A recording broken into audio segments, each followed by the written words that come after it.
We know that there are notions that there could be a generation that is hopeless in quotes, but they are not hopeless. All these people are created in God's own image. All these people have a vision, and they have a mission in life. A mission to ensure, and a vision to ensure that they transform their lives and the lives of their neighbors for the better. And we are here to assist them. Yes. And we know that Kenya that was in 1960s is not Kenya that was in 1990s, and is not Kenya that is there today. Things change.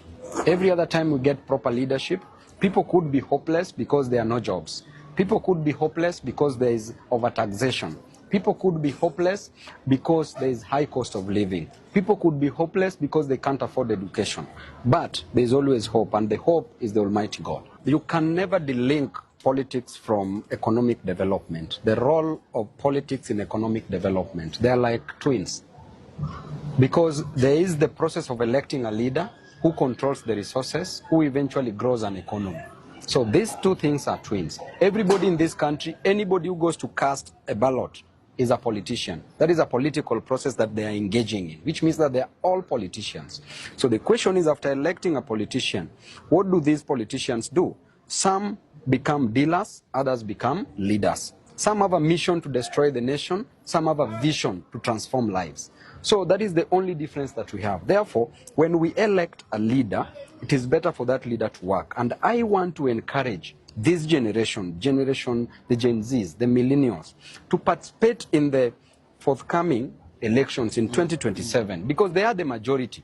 They add up to 65 to 70% approximately of the Kenyan population. That means that they can produce a president among themselves. They can produce any governor to the MCA seat. So do not just participate by voting, but also participate by going for these elective seats. And that is what we are going to encourage. And I always say that if you are not on the table, break that table. But you remember, Jesus was also breaking a table in church when people brought nonsense in the church. That is the spirit.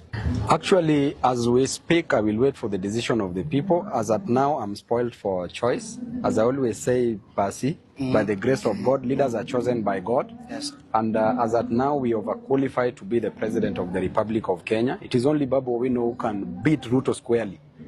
Squarely by a day before elections. Wachana na ile watu nasemanga asubuhi. Ini a day before elections tunaweza mwangusha. Ama vipi mrembo? Unaona huyu ni voter wangu ashakubali. Then we are also overqualified to be a governor of Nairobi and also to be a member of parliament. But the most important thing is service to the people. It's not just the electoral process. It's what do you do after being elected?